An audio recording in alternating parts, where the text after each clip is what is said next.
షోకి తిరిగి స్వాగతం. ఇక అతిథుల పరిచయం శ్రీ విజయబాబు గారు, ఆర్టీఐ సమాచార హక్కు కమిషనర్ గారు, అలాగే ప్రముఖ విశ్లేషకులు, సీనియర్ జర్నలిస్ట్ కూడా. శ్రీ మహేష్ కుమార్ గౌడ్ గారు, తెలంగాణ కాంగ్రెస్ పార్టీ ప్రధాన కార్యదర్శి, ఆ పార్టీ సీనియర్ నేత, గతంలో ఎన్ఎస్యుఐ అధ్యక్షులుగా కూడా పనిచేశారు.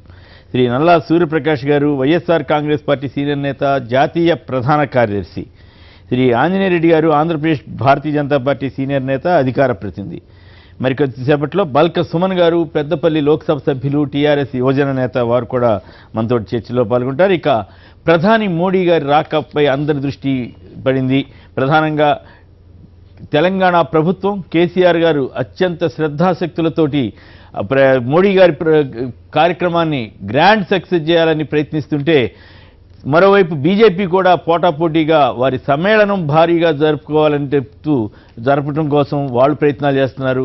ఇది మొత్తం మీద ఇది టీఆర్ఎస్కి ఉపయోగపడుతుందని కొన్ని పత్రికలు రాస్తే, టీఆర్ఎస్ బీజేపీలు కలుస్తాయేమోనని కాంగ్రెస్ ఆందోళన చెందుతోందని మరికొన్నిట్లో విశ్లేషణ వచ్చింది. ఇంతకీ ఈ వ్యవహారం అంతా బీజేపీకి ఉపయోగపడుతుందా మోడీ గారు రాక, లేక అధికారంలో ఉన్న టీఆర్ఎస్కి ఉపయోగపడుతుందా? ఈ రెండు కలిసి ప్రధానంగా మోడీ కేసీఆర్ రాకతోటి తెలంగాణలో గణనీయమైన మార్పులు ఏమొచ్చే అవకాశం ఉంది. అయితే అదే సమయంలో తెలంగాణ టీడీపీ నేతలు, మీరు బీజేపీ వాళ్ళని ముంచుతాడు కేసీఆర్ గారు, జాగ్రత్త అని హెచ్చరికలు చేస్తూ ప్రకటనలు చేస్తున్నారు. అలాగే కాంగ్రెస్ నేతలు కూడా ఇదంతా మిషన్ భగీరథ ఇష్యూలో కానీ ఇతరత్రా కానీ తీవ్రంగా విమర్శలు చేస్తున్నారు. సో ఈ పరిణామాలపై ముందుగా విజయబాబు గారు మాట్లాడతారు. ఒకటి, ఇవాళ ప్రధాని రాక అంటే తెలంగాణ రాష్ట్రం ఏర్పడిన తర్వాత తొలిసారిగా ఆయన కూడా తొలిసారి ప్రధాని అయినటువంటి వ్యక్తి. అంటే ఒక కొత్త రాష్ట్రానికి ఒక కొత్త ప్రధాని వస్తున్నటువంటి సంఘటన ఖచ్చితంగా ఒక చరిత్రాత్మక ఘట్టంగా మనం అభివర్ణించాలి. ఇందులో రాజకీయాలు, లాభ నష్టాలు అనేటువంటి వాటిని మనం పక్కన పెట్టినట్టయితే ఇక్కడికి వస్తున్నటువంటి సంఘటన ఒక అపూర్వ సంఘటన అవుతుంది. తొలి ప్రధానిగా ఆయన చరిత్రలో మిగులుతారు. అయితే పార్టీ పరంగా బీజేపీకి ఇది ఒక మంచి అవకాశం, ఇక్కడ పార్టీని వాళ్ళు స్ట్రెంగ్తన్ చేసుకోవడానికి. కానీ సాధారణంగా నాకున్నటువంటి అవగాహన ఏంటంటే, జాతీయ పార్టీలు ఏవైనప్పటికీ కూడా వాళ్ళ యొక్క అగ్రనాయకుడు ఇక్కడికి వస్తున్నాడు అన్నప్పుడు భారీ సన్నాహాలు, భారీ ఏర్పాట్లు జరుగుతాయి. దాని ఫలితం ఎలా ఉంటుందంటే, నువ్వు ఎక్కువ డామినేట్ చేశాను, ఆ తర్వాత కొట్టుకునేటువంటి పరిస్థితి వస్తుంది తప్ప ఆ స్ఫూర్తితో పార్టీని మరింత ముందుకు నడిపించే పరిస్థితి సాధారణంగా జరగదు. బట్ ఓవరాల్ ఇంపాక్ట్ అనేటువంటిది ఉంటుంది. అది ఎంతవరకు విత్ స్టాండ్ అవుతుంది, ఎంతవరకు దాన్ని కంటిన్యూ చేస్తారు వీళ్ళు, మళ్ళీ దాన్ని అందిపుచ్చుకున్న స్ఫూర్తిని అనేది వాళ్ళ నాయకత్వం, వాళ్ళ వ్యూహరచనలు బట్టి ఉంటుంది. రాష్ట్రానికి సంబంధించినంతవరకు వాళ్ళ మరి మిషన్ భగీరథ లాంటి కొన్ని అద్భుతమైనటువంటి ఘట్టాలు జరుగుతూ ఉన్నాయి. సో ఆ ప్రాతిపదికన అది రాష్ట్రానికి, ప్రధానికి కూడా తర్వాత రాబోయేటువంటి కాలంలో మనం వింటున్నాం, జాతీయ స్థాయిలో ఆ పార్టీ అంటే బీజేపీ జాతీయ స్థాయిగా ఇండిపెండెంట్గా విస్తరించే కంటే కూడా ఏ రాష్ట్రాల్లో అయితే ప్రాంతీయ పార్టీలు బలంగా ఉన్నాయో ఆ పార్టీలతో స్నేహహస్తాన్ని సాచి భవిష్యత్తులో రాబోయే కాలంలో వాళ్ళతో కలిసి ప్రయాణం చేయాలనేటువంటి ఒక వ్యూహంలో వాళ్ళు ఉన్నారని తెలుస్తూ ఉంది. అదే కనుక నిజమైతే ఒకప్పుడు దగ్గరగా వెళ్ళినటువంటి టీఆర్ఎస్ మళ్ళీ మధ్యలో కొంత వైరుధ్యాలు పొడ చూపినటువంటి పరిస్థితి సాక్షాత్ ఒక దశలో మనం విన్నాం కూడా, ఆ పార్టీలో కొంతమందికి మంత్రి పదవులు కూడా వస్తాయని చెప్పని. అలాంటిది మళ్ళీ ఒక దశలో గ్యాప్ వచ్చింది. ఇప్పుడు మళ్ళీ ఆ గ్యాప్స్ ఏదన్నా ఉంటే మళ్ళీ దగ్గరికి వెళ్ళి రాబోయే కాలంలో రాజకీయ శక్తుల పునరేకీకరణలో ఇది ఒక భాగానికి కూడా తెరదీసేటువంటి అవకాశం కూడా ఉందని అనుకోవచ్చు. రైట్. అంటే ఇక్కడ ఇంకో ఆసక్తికరమైన విషయం ఏంటంటే, ఎన్టీ రామారావు గారు ప్రాంతీయ పార్టీ అధినేతగా ముఖ్యమంత్రిగా ఉన్న రోజుల్లో రాజీవ్ గాంధీ గారు వచ్చినా, లేకపోతే రాజీవ్ గాంధీ గారు ఉన్నప్పుడు ఆయన ప్రధానిగా ఉండేవారు, ఉన్నప్పుడు వ్యంగ్యాస్త్రాలు విసురుకునేవారు. ఏది ప్రధాని కానీ, కాంగ్రెస్ కేంద్ర మంత్రులు కానీ, అప్పుడు శివశంకర్ గారు కానీ, వీళ్ళంతా వ్యంగ్యాస్త్రాలు ఎన్టీ రామారావు మీద విసరటం, ఎన్టీ రామారావు వీళ్ళకి విసరటం. కానీ ఆ పరిణామం నుంచి ఇప్పుడు ఇక్కడ పరస్పరం ఆమోదయోగ్యమైనటువంటి పరిస్థితికి రావడం అనేది ఒక, అంటే తెలుగుదేశం వర్సెస్ కాంగ్రెస్, ముఖ్యంగా ఎన్టీ రామారావు గారు ఉన్నప్పుడు ఆ పార్టీ ఆవిర్భావమే అసలు కాంగ్రెస్ పార్టీ వ్యతిరేకంతో వచ్చినటువంటి పరిస్థితి. కానీ ఇది అక్కడ అది కాదు. ప్రత్యేకించి ఏంటంటే ఈయన వ్యవహార శైలి, ఇప్పుడు ముఖ్యమంత్రి కేసీఆర్ గారి వ్యవహార శైలి చూసినట్టయితే ఉద్యమంలో ఒకప్పుడు తీవ్రంగా వ్యతిరేకించినటువంటి వాళ్ళని కూడా ఇవాళ రాజకీయ పరంగా, వ్యవహార పరంగా ఏంటంటే ఆయన కలుపుకొని వెళ్తున్నటువంటి పరిస్థితి కనిపిస్తుంది. అలాంటిది ఒక ప్రధాని వస్తున్నాడు అని అన్నప్పుడు ఆ స్థాయిలో వాళ్ళ ఆతిథ్యం ఉంటుంది. ఆ ఆతిథ్యం అంటే ఈ ఆతిథ్యం కానీ అంతా కూడా మోడీ గారి సంతోషం కలిగించవచ్చు. కానీ అది బీజేపీకి ఇబ్బంది అవుతుందా? బీజేపీ మీటింగ్ లో ఇక్కడ వెళ్తున్నాడు కాబట్టి టీఆర్ఎస్ కి అక్కడ టీఆర్ఎస్ మీద విమర్శ చేసే అవకాశం నేను అనుకోవడం లేదు. ఇప్పుడు అంటే ఫైనల్ గా ఎవరికి ఇక్కడ తెలంగాణ ప్రజల్లో ఎవరు హీరో అవుతారు? కేసీఆర్ హీరో అవుతాడా లేక బీజేపీ హీరో అవుతుందా? ఒకటి, ఇక్కడ నరేంద్ర మోడీ గారు ఇక్కడికి రావడం ద్వారా ఆ పార్టీ బహిరంగ సభలో ఆయన పాల్గొన్నప్పటికీ కూడా అధికార పార్టీ మీద ఆయన విమర్శనాస్త్రాలు కనుక సంధించినట్లయితే అనుకోవచ్చు, కానీ అలా చేస్తారని ఖచ్చితంగా 100% నేను అనుకోవడం లేదు. ఎందుకంటే ఇది ఒక తొలి పర్యటన, ఇది సుహృద్భావ వాతావరణంలో జరగాల్సిన పర్యటన. మొన్నటిదాకా ఇప్పుడు పీయూష్ గోయల్ వస్తున్నాడు, ఆయన కేసీఆర్ మీద విమర్శలు చేశాడు. అది వేరే, మేము ఏది ఎక్కడ పథకాలు ఎక్కడ ఇచ్చారు, ప్రపోజల్స్ ఎక్కడ ఇచ్చారు. ఒక చిన్న వెంకయ్యనాయుడు గారు కూడా 1-2 సందర్భాల్లో వ్యాఖ్యానించారు. వాళ్ళ వ్యవహార శైలి ఒక అగ్రనేత తొలి బీజేపీ రాష్ట్ర నాయకులు అయితే ఇక్కడ ఉన్న పరిస్థితి ఏ పార్టీ వచ్చినా కూడా ఆ పార్టీని బలోపేతం చేసుకోవాలంటే మీకు అదే కాంట్రాస్ట్ మీకు చెప్తాం. మళ్ళీ మీరు అన్నట్టుగా ఆంధ్రప్రదేశ్లో తొలిసారిగా అమిత్ షా గారు రాజమండ్రి వచ్చారు. ఆయన రాజమండ్రి వస్తున్నాడు అనేసరికి అక్కడ బీజేపీ శ్రేణులు ఆహా ఊహా అనుకుంటా ఇంకేముంది మన పార్టీకి ఒక కొత్త ఆక్సిజన్ వస్తుందని చెప్పని భారీగా ఏర్పాట్లు చేశారు. తీరా ఆయన అక్కడికి వచ్చిన తర్వాత అనువాదకర్తగానేమో పురంధరేశ్వరి గారిని పెట్టి చంద్రబాబు నాయుడు గారిని పొగిడించేసి వెళ్ళిపోవడంతో ఆ పార్టీ ఏర్పాటు చేసినటువంటి వాళ్ళందరూ కూడా నీరు గారి పరిస్థితి చూసాం. కాబట్టి పార్టీని స్ట్రెంగ్తన్ చేయాలనుకున్నటువంటి వాళ్ళు ఏంటంటే ఆ పార్టీకి ఆక్సిజన్ ఇవ్వాలంటే రూలింగ్ పార్టీ మీద కొంత విమర్శలు చేయాలి. బట్ ఇక్కడ ఉన్నటువంటి ఈ పర్యటన వేరే. రైట్, మొత్తం మీద ఇద్దరి మధ్య అంతా అనుకుంటున్నాను. కర్నూలు నుంచి విజయుడు గారు లైన్ లో ఉన్నారు. విజయుడు గారు నమస్కారం, చెప్పండి. టీఆర్ఎస్ కి ఉపయోగమా బీజేపీకి ఉపయోగమా ప్రధాని మోడీ గారు రాక? సార్ నమస్కారం. నమస్కారం సార్. ఇప్పుడు నమస్కారం సార్. మాట్లాడండి సార్. ఇప్పుడు కేసీఆర్ గారు నరేంద్ర మోడీతో ఉన్నంత సన్నిహిత్యము తెలంగాణ రాష్ట్రంలో బాగుంది.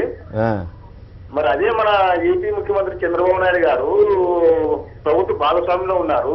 అవును, ఉంటే కూడా మన రాష్ట్రం ప్రత్యేక హోదా కోసము ఇంద్రంగా శ్రమిస్తుంటే ఆయన పోయి అక్కడ పోయి ఏం చేస్తున్నాడు, ప్రత్యేక ప్యాకేజీ అని అంటున్నాడు.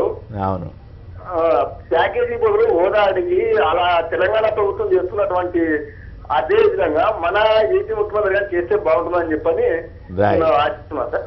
ఓకే, గుడ్, బాగా చెప్పారు. రైట్, మహేష్ గారు చెప్పండి, ఇది ఎవరికి ఉపయోగం, బీజేపీగా టీఆర్ఎస్గా ఇద్దరికినా? పరస్పరం మీరంతా భయపడుతున్నారట కదా భవిష్యత్తులో ఎట్లా కాంగ్రెస్ టీడీఆర్ఎస్ బీజేపీలు కలిస్తే మన పరిస్థితి ఏంటని?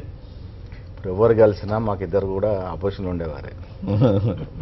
నెక్స్ట్గా వచ్చేది మేము ఇక్కడ అధికారంలోకి. ప్రజలు మా వైపు చూస్తూ ఉన్నారు. బీజేపీ టీడీపీ కలిసినా, బీజేపీ టీఆర్ఎస్ కలిసినా, బీజేపీ ఎంఐఎం కలిసినా మాకే నష్టం లేదు. వచ్చేది మేమే. ఇకపోతే ప్రధానమంత్రి గారు మొదటిసారిగా వస్తూ ఉన్నారు, సంతోషదగ్గ విషయం. విచిత్రం ఏంటంటే ఆయన ప్రధానమంత్రి అంతా 51 సార్లు, ఈ రోజు వరకు 51 సార్లు ఆయన విదేశీ పర్యటనలు చేశారు. సొంత దేశంలో తెలంగాణ రావడానికి 2 ఏళ్ళు పట్టింది ఆయనకి. ఓకే, వస్తున్న కార్యక్రమం ఏంటి? కాంగ్రెస్ వారు 90% నిధులు ఇచ్చి పూర్తి చేసిన ప్రాజెక్ట్ని పేరు మార్చుకున్న మిషన్ భాగీరథ ప్రోగ్రామ్కి వస్తూ ఉన్నాడు. ప్రధానమంత్రిగా మేమేం చెప్పామంటే మా ముఖ్యమంత్రి మా పీసీ అధ్యక్షులు లెటర్ రాశారు, మీరు వస్తున్న కార్యక్రమం ఏదైతుందో అది పూర్తిగా కాంగ్రెస్ వారు చేసిన కార్యక్రమం, కేవలం పేరు మార్చుకొని మిషన్ భాగీరథ అని పెద్ద పబ్లిసిటీ ఇచ్చుకొని చేస్తున్న కార్యక్రమం.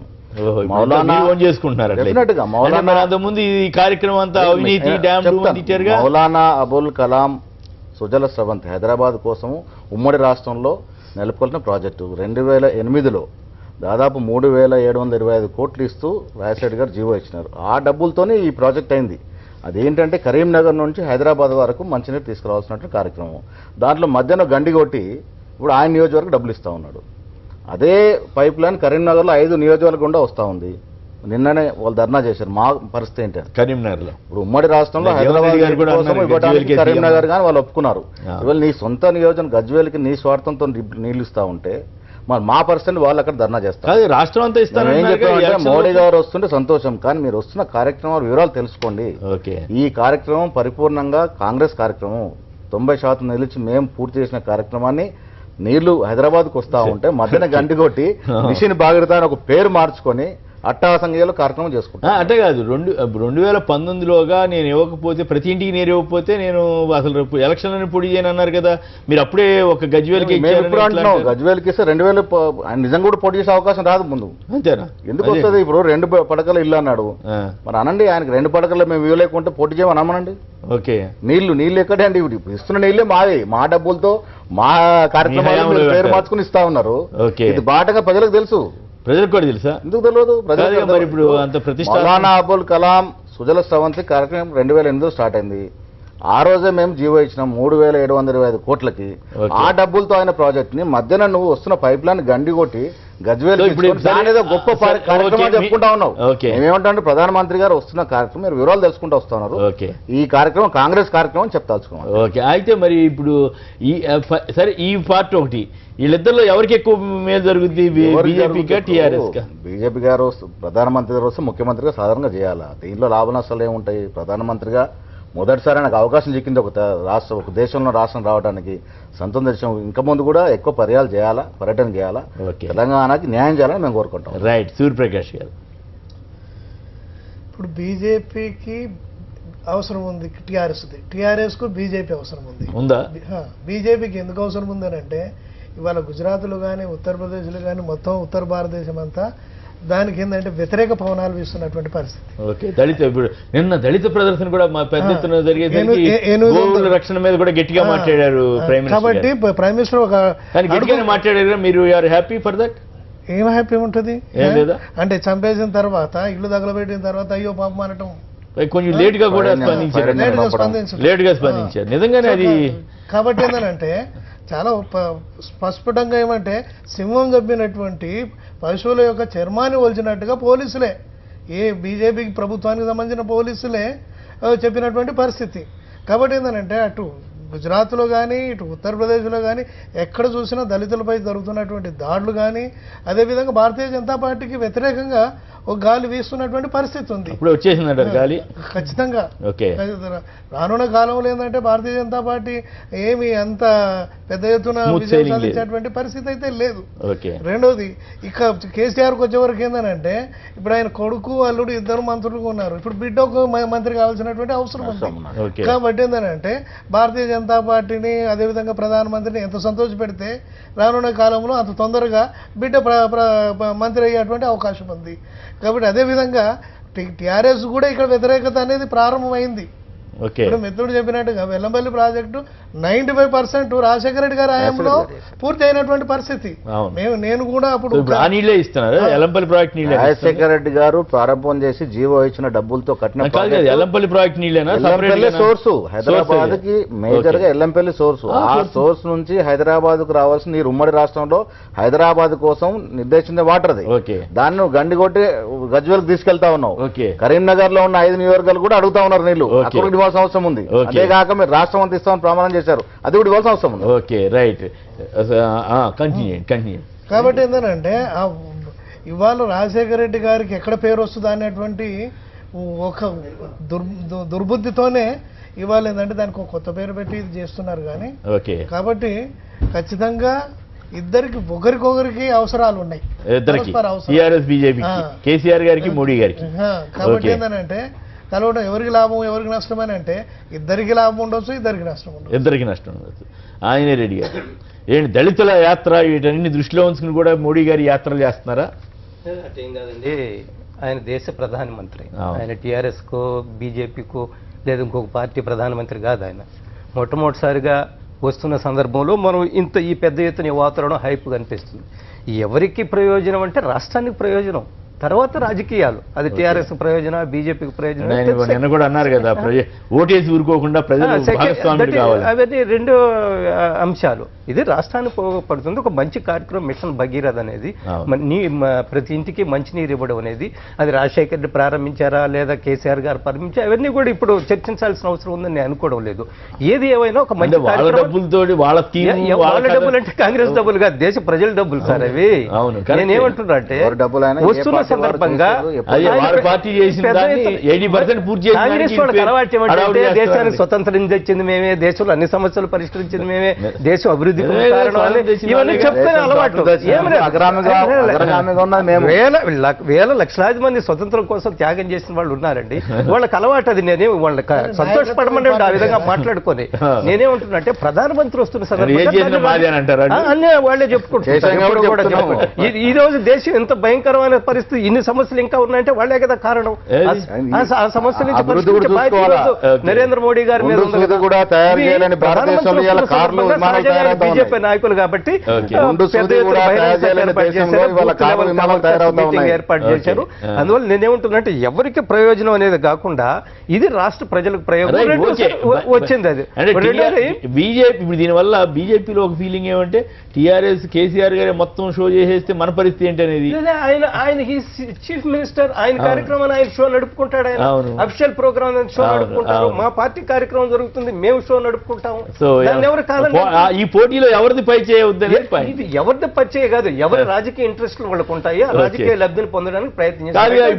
బీజేపీ నేతలు కొందరు అనుకుంటున్నారంట ఏమని, ఇప్పుడు ప్రధాని మోడీ వస్తారు, కేసీఆర్ గారిని పొగుడుతారు, అప్పుడు మన పరిస్థితి ఏమిటి, పొగడకుండా ఉండలేరు కదా సార్. ఇది ఏదైనా కానీ పాత సామెత ఉంది, తమ్ముడు తమ్ముడే పేకాట పేకాటే, పాత సామెత ఉంది, మీకు తెలిసిందే అది. అందువల్ల రాజకీయాలు వచ్చినప్పుడు రాజకీయాలు మాట్లాడతారు. అక్కడ పొగిడి ఇక్కడ తిడతారు, రాష్ట్ర ప్రయోజనాలు అక్కడ పొగిడి ఇక్కడ విమర్శిస్తారా? ఆయన ఏం మాట్లాడతారు నాకైతే నా దగ్గర సమాచారం లేదు. కానీ రాష్ట్ర ప్రయోజనాలు వచ్చినప్పుడు ఈ రాష్ట్రానికి అతిథిగా వచ్చారు, ముఖ్యమంత్రి వచ్చారు, వారు స్వాగతం పలకాలి. మీకు గుర్తుందో లేదో, రాజీవ్ గాంధీ గారు ప్రధానమంత్రిగా ఆంధ్రప్రదేశ్కి వచ్చినప్పుడు ఎన్టీ రామారావు గారు రాజీవ్ గాంధీ ప్రధానమంత్రి మాట్లాడుతున్న చెప్ప పక్కన నిలబడే ఉన్నారు. ఇది ప్రధానమంత్రి ఆయన. అందువల్ల కేసీఆర్ బాధ్యత అది గౌరవించాలా. అతిథి ఈ రాష్ట్రానికి మొట్టమొదటి దీని ద్వారా ఎవరు ఎంత లబ్ధి, రాష్ట్రానికి లబ్ధి వస్తే మంచిది, దాని లబ్ధి పొందడం కోసం మేము ప్రయత్నం చేస్తాము. ఇంకొకసారి చెప్పారు 51 రోజులు ఆయన విదేశాల్లో తిరిగండి, 51 సార్లు అని. వారు గుర్తుందో లేదో, మన్మోహన్ సింగ్ గారు ప్రధానమంత్రిగా ఉన్నప్పుడు 2 సంవత్సరాల్లో 44 సార్లు విదేశాలకు పోయి ఎవరు పట్టించుకునేది లేదు. ఈరోజు ప్రధానమంత్రి నరేంద్ర మోడీ తిరుగుతున్నారంటే ప్రజలు గమనిస్తున్నారు, ప్రజలు గుర్తిస్తున్నారు. ఏం సాధించారు, అందుకని ఏం సాధించారు ఏమంటారు. తెలంగాణ రాష్ట్రం కొత్తగా ఏర్పడ్డది, 2 సంవత్సరాలు పట్టింది తెలంగాణ రావడానికి. ఆయనకి ప్రధానమంత్రి స్వదేశంలో ఉన్న రాష్ట్రానికి 2 సంవత్సరాలు పట్టింది రావడానికి. ప్రధానమంత్రి స్వాగతం పలుకుతున్నాం, 2 సంవత్సరాలు పట్టిందని. ఓకే, భాస్కర్ గారు హైదరాబాద్ లైన్ లో ఉన్నారు. మీరు చెప్పండి, టీఆర్ఎస్ కి ఉపయోగమా, బీజేపీకి ఉపయోగమా ప్రధాని మోడీ గారు రాక? సార్ నమస్తే సార్, ఉన్న పెద్దలందరికీ నమస్కారం. మాట్లాడండి ప్లీజ్. ఇక్కడ ఏదైతే సార్ మీరు అడిగిన క్వశ్చన్ చాలా బాగుంది. ఆల్రెడీ మోడీ ఇక్కడికి వచ్చి కేసీఆర్ మెచ్చుకున్న దానికన్నా ముందే దేశవ్యాప్తంగా ఆయన బెస్ట్ సీఎం అనేది సెలెక్ట్ అయ్యింది సార్. దేశవ్యాప్తంగా ఉన్న సీఎంలలో బెస్ట్ సీఎం కార్యక్రమాలు కానీ అన్ని కళ్ళని నెంబర్ 1 ఉన్నాడు. కాబట్టి ఇక్కడికి వచ్చిన తర్వాత కేసీఆర్ గారిని ఖచ్చితంగా పొగడాల్సి వస్తుంది. అతను ఖచ్చితంగా కేసీఆర్ గారికి క్రెడిట్ చెందుతారు అనేది నా ఉద్దేశం. రైట్, బాగా చెప్పారు. మొత్తం ఇది చర్చలో పాల్గొనడం అంటే, అభిప్రాయాలు చెప్పడం అంటే ఇది. వ్యతిరేకించండి, అనుకూలించండి, చక్కగా చెప్పారు, ధన్యవాదాలు. ఇక సుమన్ గారు చెప్పండి, ఇది ఏ రకంగా అసలు మా స్కీమ్కి మీరు కలర్ వేసుకుని మొత్తం ప్రచారం చేసుకుంటున్నారు అని చెప్పి కాంగ్రెస్ నేతలు మహేష్ కుమార్ గారు గట్టిగా వాదిస్తున్నారు. మీరేం సమాధానం చెబుతారు? ఇప్పుడు కేసీఆర్ గారికి అడ్వాంటేజా, బీజేపీ వాళ్ళు ఎట్లా దీన్ని క్యాష్ చేసుకుంటారు? మరి కాంగ్రెస్ పార్టీ వాళ్ళే స్కీమ్ ప్రారంభిస్తే మరి మేము ప్రారంభించాల్సినటువంటి అవసరం లేదు. అసలు మేము పని ప్రారంభిస్తే కూడా పని ప్రారంభించినా ఏం ప్రారంభించినా కాంగ్రెస్ పార్టీ కనుక ఈ రాష్ట్రంలో ఉమ్మడి ఆంధ్రప్రదేశ్లో అటువైపు కానీ ఇటువైపు కానీ అన్ని ఇళ్లలో దళిత బస్తీలలో, గిరిజన గూడలలో, గోండు గూడలలో ప్రతి ఇంట్లో నల్లా పెట్టి నీళ్ళు ఇచ్చినట్టయితే ఇవాళ మాకు మిషన్ భగీరథ అవసరం లేదు. టీఆర్ఎస్ పార్టీకి ఎక్కడ నీళ్ళే లేవని అంటలేదు. నేను చెప్తున్నా అదే, అంటే చాలా ఈజీగా మాట్లాడుతున్నారు. పని చేసేటోడికి దాని విలువ తెలుస్తుంది, దాని కష్టం తెలుస్తుంది. కాంగ్రెస్ పార్టీకి చాలా ఈజీగా అలవాటు అయిపోయింది. చాలా మంది మాట్లాడేటోళ్ళకి చాలా ఈజీ అయిపోయింది.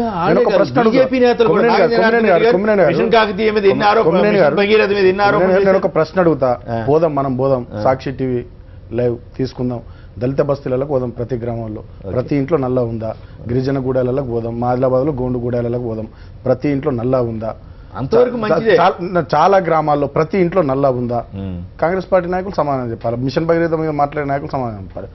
గతంలో జరిగినటువంటి కార్యక్రమాలకు మిషన్ భగీరథ కార్యక్రమానికి చాలా తేడా ఉంది. గ్రామీణ ప్రాంతాల్లో 10 LPCD, అదేవిధంగా పట్టణ ప్రాంతాల్లో 150 LPCD సర్ఫేస్ వాటర్ ట్యాప్ ద్వారా సురక్షితమైనటువంటి మంచినీళ్లు ఇంట్లో నల్లబెట్టిస్తా ఉన్నాం. ఈ ప్రాజెక్టు చాలా కొత్త ప్రాజెక్టు, అధునాతమైన ప్రాజెక్టు, ఇప్పటి వరకు దేశంలో ఎక్కడ లేదు. గతంలో నీళ్ళు ఇవ్వలేదంటే ఇచ్చిర్రు. ఎక్కడికి ఇచ్చిర్రు? ఊర్లలో ట్యాంకుల ద్వారా ఇచ్చినారు. ఊర్లలో ఒక ట్యాంక్ ఇచ్చినారు. అక్కడికి వెళ్ళి అందరూ కూడా ఓవర్ హెడ్ ట్యాంక్ ఇచ్చి అక్కడికి వెళ్ళి అందరూ నీళ్ళు తీసుకునేటటువంటి పరిస్థితి. లేదంటే ఒక బస్తీ ఉంటే ఆ బస్తీలో ఒక చోట నల్లా ఉంటుంది, అందరు బిందెలు పట్టుకుని ఆడిపోయి నీళ్ళు తీసుకునేటటువంటి పరిస్థితి. కానీ చాలా పద్ధతిగా ఎక్కడ కూడా ఇబ్బందులు లేకుండా అడ్వాన్స్డ్ గా మేము చేస్తున్నటువంటి కార్యక్రమం పైప్ లైన్ ద్వారా సురక్షితమైనటువంటి మంచి నీళ్ళు ఇచ్చేటటువంటి కార్యక్రమం మిషన్ భగీరథ. సరే తిట్టాలి కాబట్టి తిడతారు, విమర్శించాలి కాబట్టి విమర్శిస్తారు. మేము ప్రభుత్వం చేసే ప్రతి కార్యక్రమాన్ని మంచి కార్యక్రమం అని చెప్పి ప్రధాన సో నేనేమంటా అంటే కాంగ్రెస్ పార్టీ అట్లనే మాట్లాడుతుంది సార్. భారతీయ జనతా పార్టీ నాగేంద్రనాథ్ రెడ్డి గారు ఎంత సవాళ్ళ మీద సవాల్ చేశాడు కదా, అవినీతి ఉంది ఆయనే అడిగా, మరి అవినీతి ఉంటే ప్రైమ్ మినిస్టర్ చెప్పండి. నేను ప్రోగ్రాము మెషిన్ భగీరథ బాగలేదని అంటే నేనేమంటున్నా అంటే ఈ ప్రోగ్రాం బేసిక్గా మౌలానా అబుల్ కలాం సుజల స్రవంతి పేరిట హైదరాబాద్కి ఉమ్మడి రాష్ట్రం నీరు తీసుకురావడానికి నిర్దేశించిన కార్యక్రమం. దాంట్లో 3,725 కోట్లు మేము ఇచ్చున్నాము.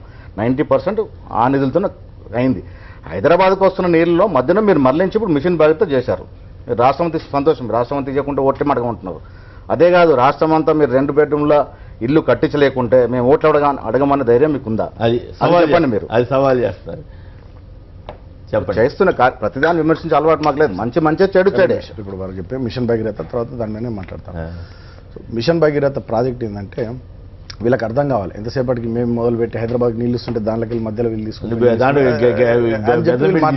వీళ్ళు అసలు ప్రాజెక్టు స్వరూపాన్ని అర్థం చేసుకుని కాంగ్రెస్ పార్టీ నాయకులు మాట్లాడితే మంచిగా ఉంటుంది. ఇప్పుడు ఇంటర్నెట్లో పోయి మిషన్ భగీరథ అని కొడితే ఒక 26 గ్రిడ్లుగా మొత్తం ఈ వాటర్ గ్రిడ్ ప్రాజెక్ట్ను ఒక 26 భాగాలు విభజించి కృష్ణా నది నుండి, మంజీరా నది నుండి, అదేవిధంగా గోదావరి నది నుండి, ప్రాణహిత నది నుండి ఎక్కడెక్కడ పెరీనియల్ సోర్స్ ఉందో అక్కడ నుంచి వాటర్ ట్యాప్ చేసి ప్రతి ఇంటికి నల్ల ద్వారా నీళ్ళు ఇవ్వాలనేది మిషన్ భగీరథ ఉద్దేశం.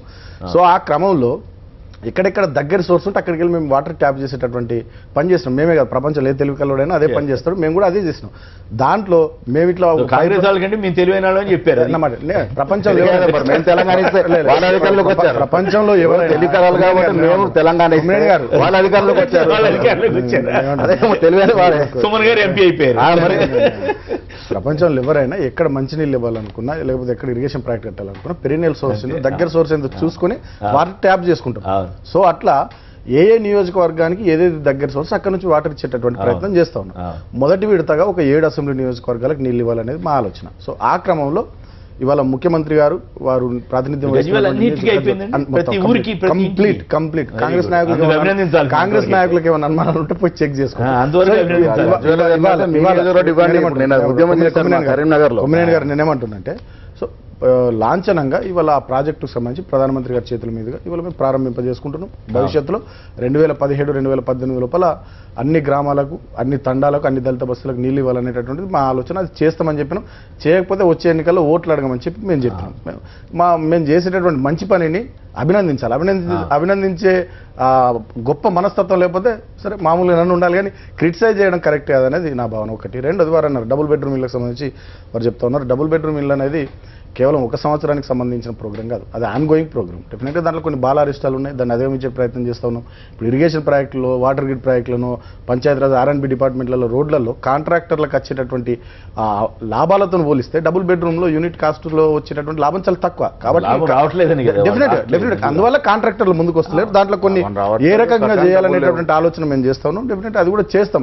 అంతేగాని ప్రభుత్వం చేసేటటువంటి ప్రతి పనిని విమర్శించడమే లక్ష్యంగా కాంగ్రెస్ పార్టీ పనిచేసినట్టయితే ప్రజలు హర్షించరు. వాళ్ళు అన్నారు వారు మహేష్ గారు ఒక మాట అన్నారు. మహేష్ గారు ఒక మాట తెలంగాణ మేము హరితహారం ప్రోగ్రామ్ తీసుకున్నప్పుడు ఇది ఒకప్పుడు సంజయ్ గాంధీ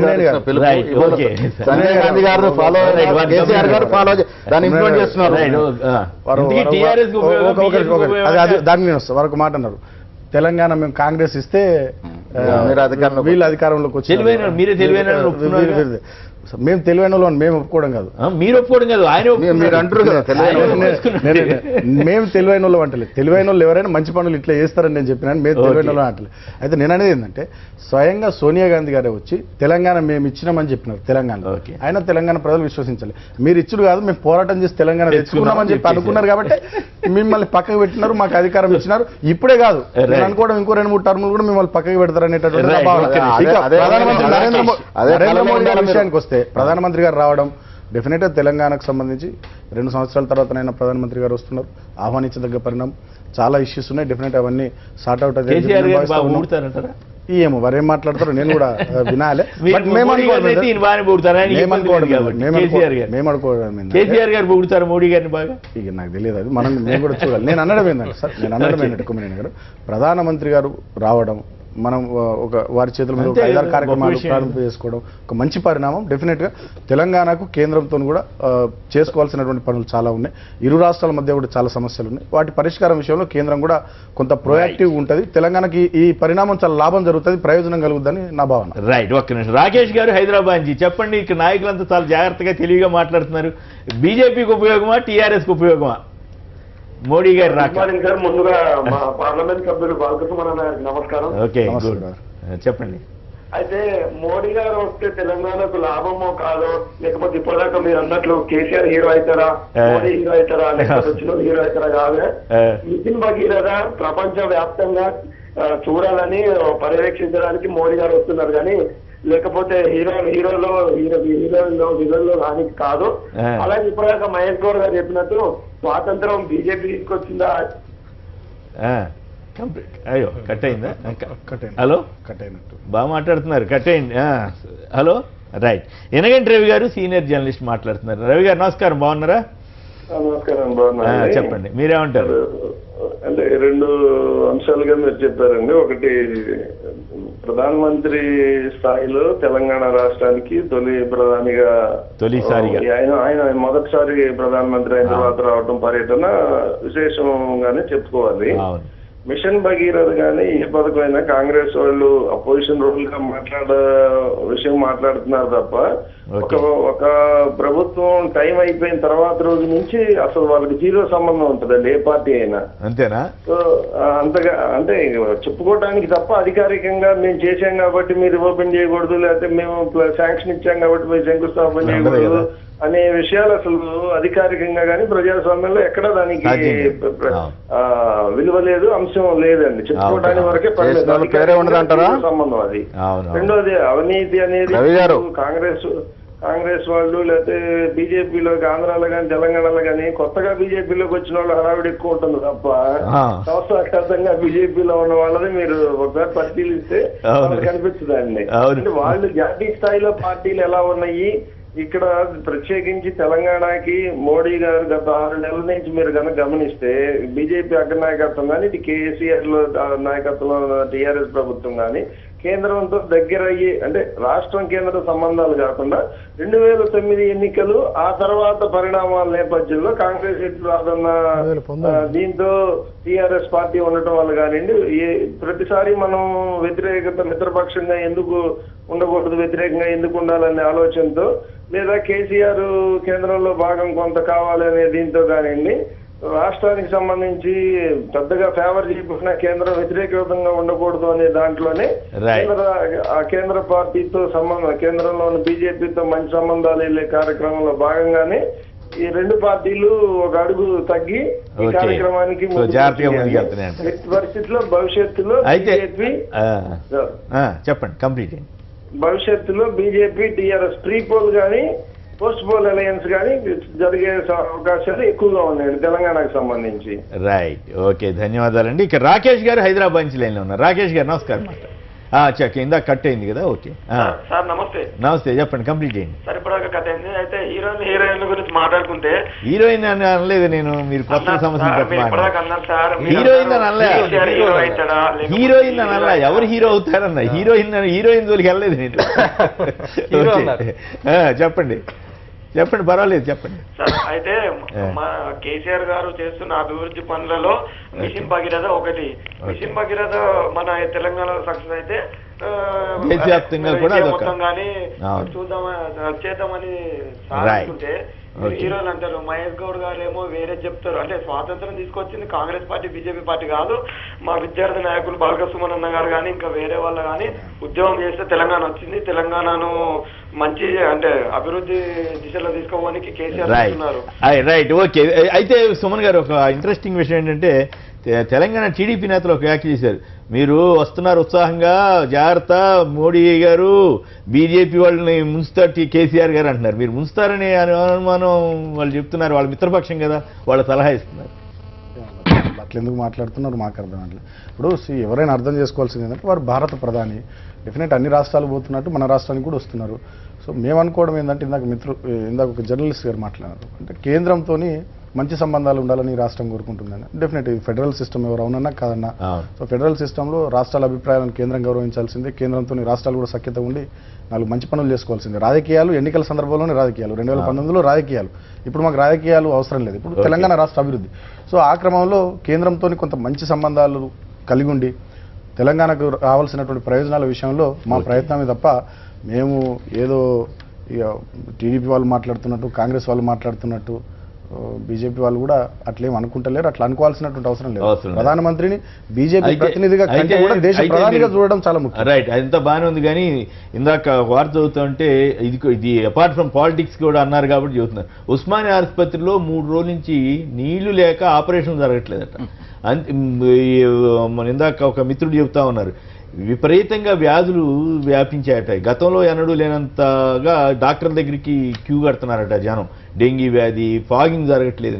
వీటి మీద ఎందుకు కేటీఆర్ గారు మరి ఆయన మున్సిపల్ మంత్రిగా టేకప్ చేసిన తర్వాత ఈ పరిణామాల మీద ఆయన జాగ్రత్త తీసుకోవాలి కదా. ఇది చాలా ఇంపార్టెంట్ ఇష్యూ కదా. ప్రైమ్ మినిస్టర్ వచ్చినా, కేసీఆర్ గారు వచ్చినా, ఎవరు ఏం చేసినా కూడా ఈ కీలకమైనటువంటి ప్రజలకు సంబంధించిన ఆరోగ్యం విషయంలో ఎందుకు శ్రద్ధ తీసుకోలేకపోతున్నారు?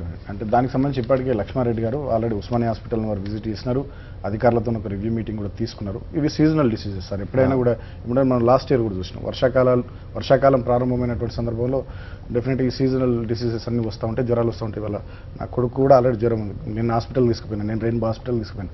ఎవరికి? నా కొడుకు జ్వరం ఉంది. సో ఇప్పుడు సీజనల్ గా వచ్చేటటువంటి వర్షాకాలంలో దోమల వ్యాప్తి వల్ల తర్వాత ఈ రోడ్లు పరిశుభ్రత లోపం వల్ల కొన్ని జ్వరాలు వస్తూ ఉంటాయి. గత సంవత్సరం కూడా జరిగింది. గత సంవత్సరం కూడా కొంత తొందరగానే స్పందించి దీన్ని అంతా కొంత అరెస్ట్ చేసే ప్రయత్నం చేసినాం. ఈ సంవత్సరం కూడా లక్ష్మారెడ్డి గారు హాస్పిటల్ విజిట్ చేసినారు, అధికారులతో రివ్యూ మీటింగ్ పెట్టినారు. ఎక్కడికక్కడ ఏమేమి కేర్ తీసుకోవాలో హెల్త్ మినిస్టర్ అన్ని తీసుకుంటా ఉన్నారు. మీరు అన్నట్టు మున్సిపల్ అడ్మినిస్ట్రేషన్ డిపార్ట్మెంట్కి సంబంధించి డెఫినెట్ గా జిహెచ్ఎంసీ కూడా ఏమేమి చర్యలు చేపట్టాలో డెఫినెట్ మీరు మంచి విషయం అడిగినారు. దాంట్లో జిహెచ్ఎంసీ ఏమేమి చేయాలో ఇప్పటికే జిహెచ్ఎంసీ డెఫినెట్ అన్ని చర్యలు తీసుకుంటుంది. మా మేయర్ గారు కూడా చాలా ప్రొయాక్టివ్గా ఉన్నారు. ఏదైతే జరగాలి అంతా జరుగుతుంది. మేయర్ గారిని దుబ్బులేసారు ఏదైనా వచ్చిందంటే పేపర్లో విదేశాలకు మాట్లాడితే పోతున్నామని. సార్ మీరే అట్లా వార్తలు రాసి మీరే ఇప్పుడు ఎవరైతే వార్త రాసినారో విలేకరి కేసీఆర్ గారి ఛాంబర్ లోకి వచ్చి చూసిన అన్ని పేపర్లలో రాలేదు, ఒక పేపర్లో వచ్చి ఆ పేపర్ పేరు ఎందుకని ఒక పేపర్లో వచ్చినటువంటి వార్త అది కరెక్ట్ కాదు అనేది కరెక్ట్ కాదు. వారు ఆస్ట్రేలియాకి పోయింది కూడా స్టడీ టూర్. మొన్న ఢిల్లీకి పోయినారు, ఢిల్లీ మున్సిపల్ అడ్మినిస్ట్రేషన్ ఎట్లా పనిచేస్తా ఉంది చూసి వచ్చినారు. తర్వాత అటు పోయినారు, ఇంగ్లాండ్ పోయినారు, అక్కడ లండన్ అదంతా తిరిగి చూసి వచ్చినారు.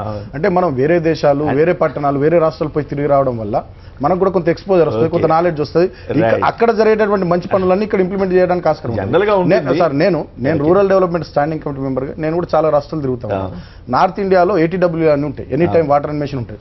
నేను వచ్చి మా పెద్దపల్లి పార్లమెంట్ నియోజకవర్గంలో అన్ని బస్ స్టాండ్లలో ఇంప్లిమెంట్ చేసిన. ఇప్పుడు బస్ స్టాండ్ లో ఒక వాటర్ బాటిల్ ఉండాలంటే 20-25 రూపాయలు.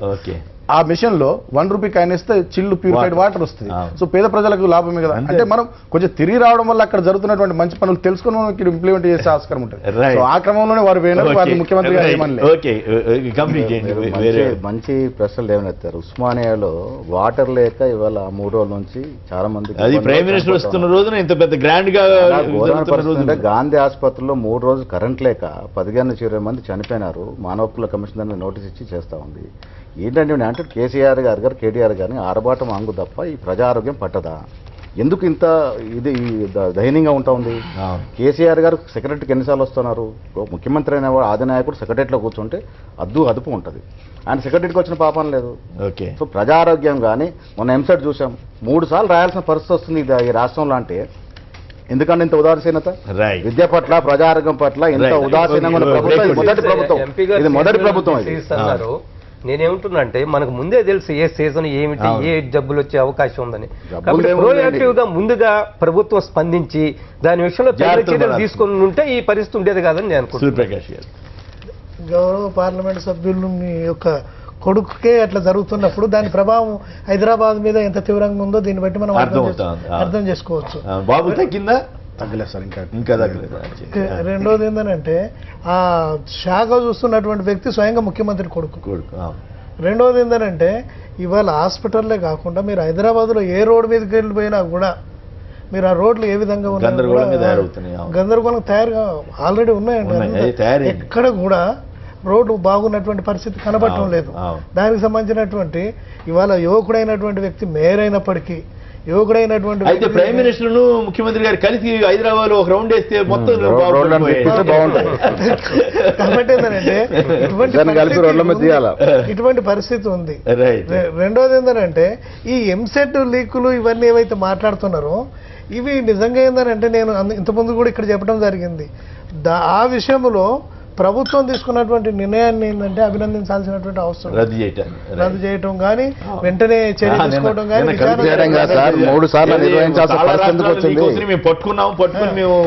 రద్దు చేయడము ఎట్లా చేయాలి సార్? టెక్నికల్ రద్దు చేయాలి కానీ 3 సార్లు నిర్వహించే పరిస్థితి వచ్చింది. ఎంత దౌర్భాగ్యం పిల్లలకి, విద్యార్థులకి. బాబు గారు గుంటూరు నుంచి బాబు గారు నమస్కారం అండి, మాట్లాడండి. నమస్కారం. నిన్న మోడీ గారు టౌన్ హాల్ మీటింగ్ లో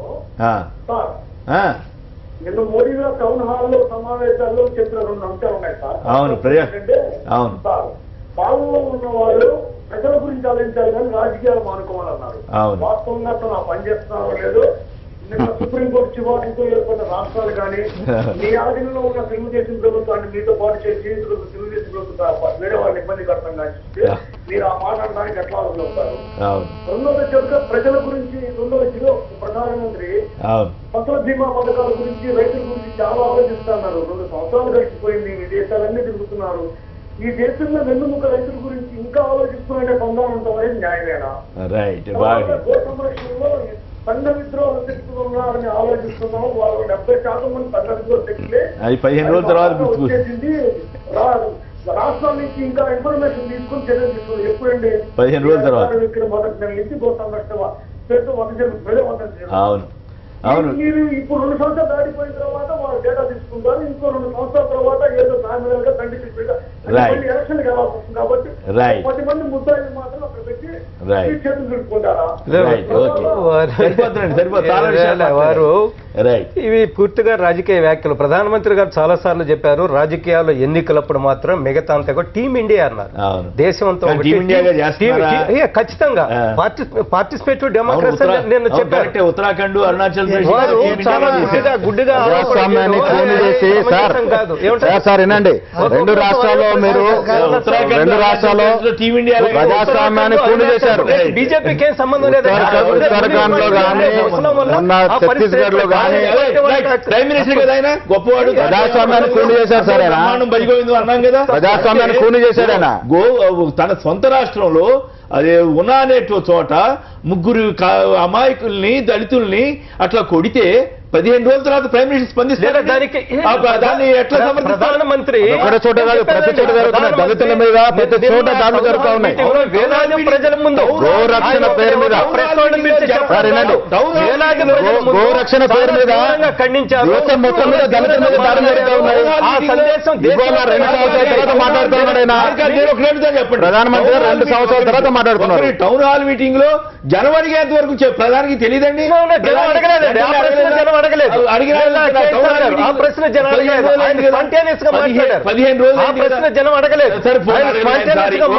నేను పొరపాటు కానీ ఎన్నాళ్ళు అయిందండి ఉనాలు జరిగి ఆయన సొంత రాష్ట్రం ఎంత దారుణమైనటువంటి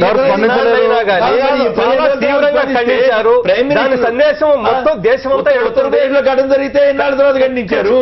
ఎట్లా మౌనం వీడు అని దేశంలో జరిగే ప్రతి చిన్న సంఘటన మీద ప్రధానమంత్రి ఇమ్మీడియట్ గా రెస్పాండ్ కావాలని కోరుకోవడం అది కరెక్ట్. 20,000 మంది ముందు ప్రపంచమంతా ఒక టీవీకి చెప్పలేదండి ఆయన. ప్రపంచమంతా టెలివిజన్ ఒక మంచి సందేశం పంపించారు. సందేశమే కానీ ఇది లేట్ సందేశం అనేది ఇవాళ ప్రధానమంత్రి స్పందించడానికి ఏంటంటే గుజరాత్ లో వ్యతిరేక గాలు తీయటం దేనికోసము? ఎన్నికలు వస్తున్నాయి కాబట్టి. ఒక్క నిమిషం, 800 మంది ఇవాళ ఊనా కిందంటే బయలుదేరారు. మొత్తం మానవ స్వతంత్రం వచ్చినప్పటి నుంచి దళితుల మీద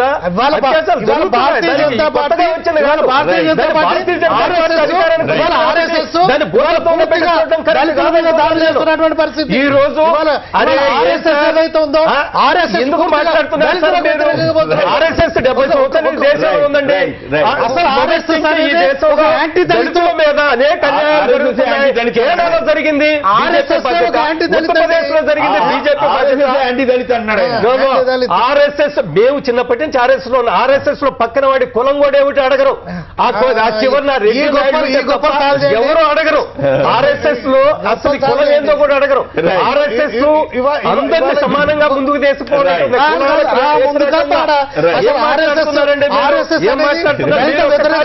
ఆర్ఎస్ఎస్ వచ్చి ఆర్ఎస్ఎస్ మీటింగ్ లో కూర్చుంటే మీకు అర్థం అవుతాయి. మీరు బయట నుంచి మాట్లాడుతున్నారు. మీరు అంటున్నారు ఊనా సంఘటన అది చాలా చిన్న సంఘటన అని మీరు మాట్లాడుతున్నారు. నేను చిన్న సంఘటన అనలేదు.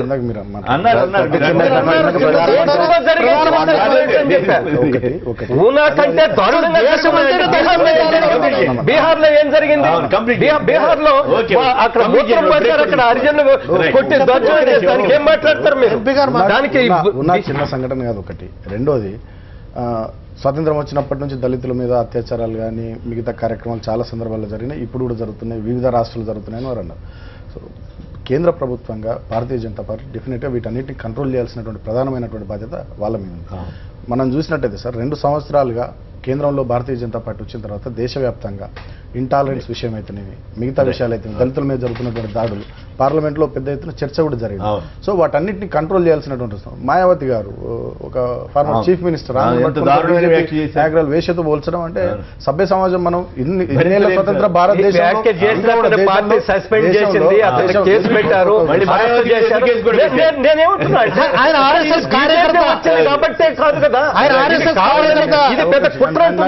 భారతీయ జనతా పార్టీ కేంద్రంలో అధికారంలో ఉంది. ఈ విధమైన కుట్రలు చేసి ప్రభుత్వాన్ని బదనాం చేయడం, పార్టీని బదనాం చేయడం తప్ప ఏదంటే కాదు. నేను అనడం ఏంటంటే మాటలు చెప్పడం కాదు, శుష్క ప్రియాలు శూన్య హస్తాలు అంటారు, మాటలు చెప్పడం కాదు, మీ చేతుల్లో కనబడదు. నిన్న ప్రైమ్ మినిస్టర్ గారు మాట్లాడి డెఫినెట్ ఆహ్వానించదగ్గది. బట్ ఆచరణలో ఎంత జరుగుతుంది ఎప్పుడో స్పందించాలి. కొంత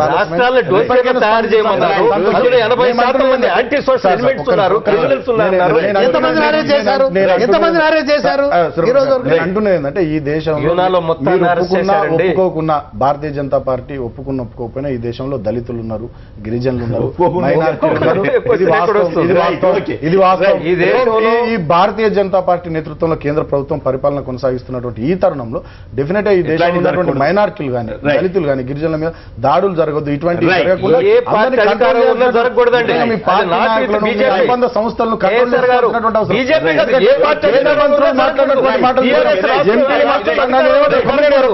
కేంద్ర మంత్రులు చేసినటువంటి వ్యాఖ్యలు చూసినాం, ఎంపీలు చేసినటువంటి వ్యాఖ్యలు చూసినాం, మీకు అనుబంధంగా ఉండేటువంటి సంస్థలు దళితుల పట్ల వ్యవహరించినటువంటి తీరును మనం చూస్తున్నాం. వాటన్నిటినీ రామన్ తర్వాత ఏపీ ముఖ్యమంత్రి చంద్రబాబు నాయుడు గారు సాక్షినే చదవద్దని అది అంటూ ప్రచారం చేస్తుంటే ఇక్కడ తెలంగాణ టీడీపీ నేతలు ప్రైమ్ మినిస్టర్ గారికి ఒక సలహా ఇస్తున్నారు. పార్లమెంటరీ ప్రజాస్వామ్యాన్ని అనుసరించాలని, పార్లమెంట్ చేసిన చట్టాలను అంటే 2013 భూసేకరణ చట్టం అమలు చేయాలని, అట్లాగే ఫిరాయింపుల చట్టం గురించి వీటన్నిటి గురించి కేసీఆర్ గారికి సలహా ఇవ్వాలంటున్నారు. మరి ఎవరెవరికి సలహా ఇవ్వాలో మాట్లాడదాం. ఇప్పుడు చిన్న విరామం. విజయబాబు గారు చెప్పండి, ఇక్కడ చాలా బాధపడుతున్నారు, మీడియా స్వేచ్ఛ లేదని, అట్లాగే పార్లమెంటరీ ప్రజాస్వామ్య ఫిరాయింపుల గురించే కదా రాహుల్ చంద్రశేఖర్ రెడ్డి గారు వీళ్ళంతా ఇక్కడ చాలా బాధపడుతున్నారు. మరి అక్కడేమో చంద్రబాబు గారు అసలు సాక్షిని చదవద్దనే ప్రచారం చేస్తారు. ఎందుకు చదవద్దు? లేదు పలానా తప్పని చెప్పట్లేదు ఆయన, సాక్షిని చదవద్దు అంతే. ఎట్లా ఇట్లాంటి పోకడలు మీరు ఎట్లా అర్థం చేసుకుంటారు? ఇటీవల కాలంలో ఇక్కడ ఉన్నటువంటి జర్నలిజం దాని మీద రాజకీయాల్లో యొక్క పెత్తనం చూస్తుంటే ఎంత దారుణమైన పరిస్థితి అంటే మనకు తెలుసు, మీకు కూడా ఎమర్జెన్సీలో కూడా ఇంత దారుణమైనటువంటి పరిస్థితి లేదండి. ఎమర్జెన్సీలో సెన్సార్షిప్ ఉండేది. ఇండియన్ ఎక్స్ప్రెస్ లాంటి పేపర్లో కూడా ఆ రోజు ఏం చేసేవాళ్ళు, ఏదో రకంగా అక్కడ బ్లాంక్స్ వదిలేసేసి న్యూస్ క్యారీ చేయడం జరిగేది తప్ప అంతకుమించి పెత్తనం ఉండేది కాదు.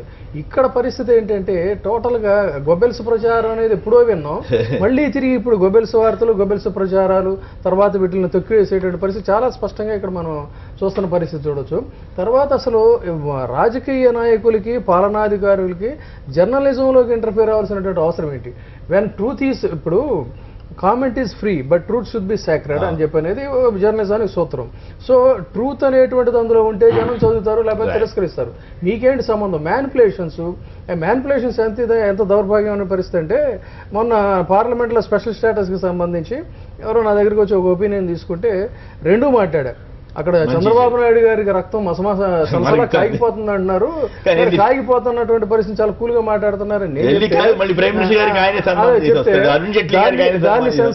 దాన్ని కట్ చేసి ఒకవేళ ఆయనకి కన్సర్న్ ఉంది, అధికార పార్టీ చక్కగా కృషి చేస్తున్నప్పటికీ కూడా పదే పదే దాని మీద స్ట్రెస్ ఇచ్చి వన్ సైడెడ్ గా చెప్తా ఉంటే మన మీద కూడా చెప్పరిస్తుంది. కాబట్టి ఇక్కడ పత్రికా స్వేచ్ఛ అనేటువంటిది ప్రజాస్వామ్యానికి మూలస్తంభం. పత్రికా స్వేచ్ఛను కాపాడుకోవడానికి ప్రజలు కూడా ముందు. వంశీ గారు గుంటూరు నుంచి సంక్షిప్తంగా మాట్లాడమ్మా. వంశీ గారు నమస్తే, చెప్పండి. ఓకే, ధన్యవాదాలు. విషయానికి రండి. ఇప్పుడు మన సాక్షిలో వెబ్లాండ్ గురించి రాశారు కదా. అవును, అది మేము దాని గురించి మా రిజిస్ట్రేషన్ కావట్లేదు సార్ గుంటూరులో. కాకపోతే మేము హైదరాబాద్ వచ్చి అడిగాము మేము. అర్థం కావట్లేదు మీరేం మాట్లాడు. అది సాక్షిలో వెబ్లాండ్ గురించి రాశారు కదా సార్. దేని మీద? వెబ్లాండ్. Okay okay. రిజిస్ట్రేషన్ కావట్లేదు సార్. అవును, రిజిస్ట్రేషన్ కావట్లేదట. అవును, కరెక్ట్. కాకపోతే మేము హైదరాబాద్ వచ్చి అడిగాము. ఏది శ్రీశైలం అడిగితే ఈ 1956 నుంచి లెక్కలు తీశారు, మీ అన్ని కూడా ఇంతకు ముందే ఎవరో ఫ్రాడ్ చేసి మీకు అమ్మారు, అందువల్ల ఇదంతా కరెక్టే, ఈ పేపర్ వాళ్ళు అంతే రాస్తారు అది ఇది అన్నారు సార్. అట్లా చేస్తే ఎట్ట సార్? మరి అట్లా చేశారంటే మరి మనం ఎన్నుకున్నాం కదా, we have to bear it అంతే. ఇక వాళ్ళు సరి చేయాల్సింది పోయి ఇది ఇంతే అంటే మనం ఏం చేస్తాం? ఖచ్చితంగా మంత్రి గారి దగ్గరికి వెళ్ళండి, కృష్ణమూర్తి గారి దగ్గరికి వెళ్ళండి, లేదా చంద్రబాబు గారి దగ్గరికి వెళ్ళండి, అడగండి, అయ్యా మమ్మల్ని ఇబ్బంది పెట్టొద్దని అడగండి. పేపర్ చదివితేనే కదా విషయాలు వస్తాయని వారికి చెప్పండి. మహేష్ గారు సంక్షిప్తంగా ఒక్కొక్క మాటలు చెప్పండి. పత్రికా స్వేచ్ఛ అనేది ఈ ప్రపంచంలో కానీ ముఖ్యంగా భారతదేశం ఉండాల్సిన అవసరం ఉంది. పత్రికలు కూడా బయాస్గా రాయకూడదు. పత్రికలు అంటే అపారమైన గౌరవం, మాకు ఈనాడు కానీ సాక్షి అపార గౌరవం, కానీ ఇవి కూడా వాటి విలువల్ని కాపాడుకుని ముందుకు పోవాలి. అదే హర్షించనీయ విషయం కాదు. ఎవరు కూడా ఏ పత్రిక చదవకూడదు అనే హక్కు ఎవరికి లేదు. ప్రధానమంత్రి గారు ప్రజాస్వామ్యం గురించి చాలా చక్కగా మాట్లాడు. ఆయన ఉత్తరాంచల్ మొన్న జరిగిన అరుణాచల్ ప్రదేశ్ చేసిన చూస్తే ఆయన ప్రజాస్వామ్యం పట్ల ఆయనకున్న విలువలు బయటపడతారు. ఈ దేశంలో ప్రజాస్వామ్యం మీరే పెట్టారు. రవి అన్నాడు గతం మర్చిపోదామని. గతం మర్చిపోదాం, ఇప్పుడు మాట్లాడదాం. చంద్రబాబు నాయుడు గారి ధోరణి ఎప్పుడు కూడా 2 నాలుకల ధోరణి. అదే విధంగా అక్కడ తెలుగుదేశం పార్టీ అక్కడ ఒక విధంగా మాట్లాడటం, ఇక్కడొక విధంగా మాట్లాడడం, ఫిరాయింపుల మీద ఆంధ్రప్రదేశ్లో మాదిరిగా తెలంగాణలో మరో మాదిరిగా. తెలంగాణలో చాలా బాధపడిపోతున్నారు వాళ్ళు. ఇవాళ ఏంటంటే వాళ్ళు ప్రధానమంత్రికే సలహా ఇవ్వటము, ఇవన్నీ చూస్తుందంటే దొంగే దొంగ అన్నట్టుగా వివరణ కనబడతారు తెలుగుదేశం. ముఖ్యమంత్రి స్థాయిలో ఉండే వ్యక్తి ఆ పత్రికలు చదవకూడదు, ఈ పత్రికలు చదవడం ఏమాత్రం సమంజసం కాదు. వారికి ప్రజాస్వామ్యం పట్ల విశ్వాసం ఉండాలా. ఎవరికి ఏ పత్రిక చదువుకునే స్వేచ్ఛ ఉంది. మీకు ఇబ్బందికరమైన పరిస్థితి, మీకేమైనా పరువు ఇదే ప్రమాదం ఏర్పడిందంటే దానికి అనేక ఫోరమ్స్ ఉన్నాయి, వాటికి వెళ్ళొచ్చు. మీ పేపర్ మీద కంప్లైంట్ చేయొచ్చు. కాపులు ఉద్యమం జరుగుతూ ఉంటే అసలు ఆ ఉద్యమం అయ్యా మీరు సాక్షిని గారు నిషేధించింది కాపుల్ని, కాపు వార్తల్ని, కాపు ఉద్యమాలని. ఇది ఏమాత్రం సమంజసం కాదు. ముఖ్యమంత్రి స్థాయిలో చేయాల్సిన వ్యాఖ్యలు అంతకంటే కాదు. పూర్తిగా నేను ఖండిస్తున్నాను. సుమన్ గారు ఏంటి ఇక్కడ ఎమర్జెన్సీ ఉందని తెలియజేసిన వాళ్ళు చాలా బాధపడుతున్నారు. ఇక్కడ ఫిరాయింపుల మీద రాహుల్ చంద్రశేఖర్ గారు సలహా ఇమ్మంటున్నారు మన మోడీ గారికి, పార్లమెంటరీ ప్రజాస్వామ్యం గురించి, భూసేకరణ చట్టం గురించి. అసలు చంద్రబాబు నాయుడే ఫిరాయింపుదారుడు. ఆయన ఒకప్పుడు కాంగ్రెస్ లో ఉండే, తర్వాత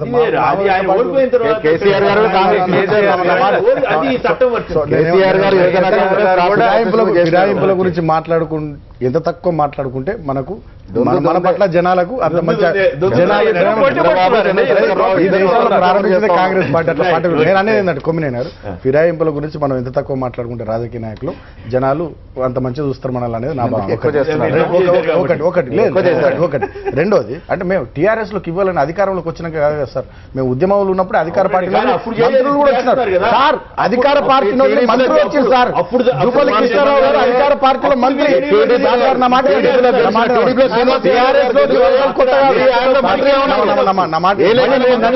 నువ్వు కేసీఆర్ ఒక మాట అన్నావంటారు. ఖచ్చితంగా కేసీఆర్ గారు తప్పు చేస్తున్నారు. శ్రీనివాస్ యాదవ్ గారు ఏ లెక్కన మంత్రిగా కొనసాగుతారు. శ్రీనివాస్ యాదవ్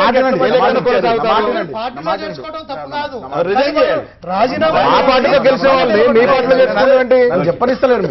టీఆర్ఎస్ ఇవాళ లేదు అధికారంలోకి రాగానే అందరినీ తీసుకుంటున్నదని మాట్లాడడం కరెక్ట్ కాదు. టీడీపీ నాయకులు మేము గతంలో ఉద్యమ పార్టీ ఉన్నప్పుడే అధికార పార్టీని వదిలి జూపల్లి కృష్ణారావు గారు, రాజా గారు, సమర సత్యనారాయణ వాళ్ళు వచ్చినారు. ఇవాళ కూడా మేము అంటున్నాం పార్టీలు విలీనం అయిపోయినాయండి. తెలుగుదేశం పార్టీ విలీనమైంది.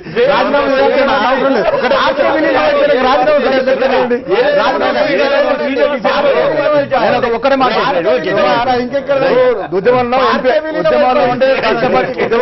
కష్టపడి ఎంపీ ఉన్న క్యాడర్ ఉన్నారు. అక్కడ చంద్రబాబు గారు ఏం తప్పు చేశారు?